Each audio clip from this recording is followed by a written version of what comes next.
In some examples and solutions, you might see the backslash character at the end of a line. This symbol is used to show that the code continues on the next line, and the backslash itself is not part of the code or the output. It's simply a way to break a long line of code into multiple lines for better readability.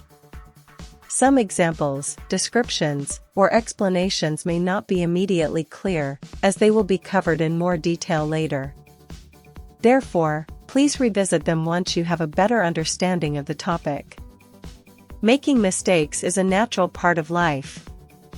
If you encounter any errors or inconsistencies in the examples, descriptions, or solutions, please don't hesitate to let me know.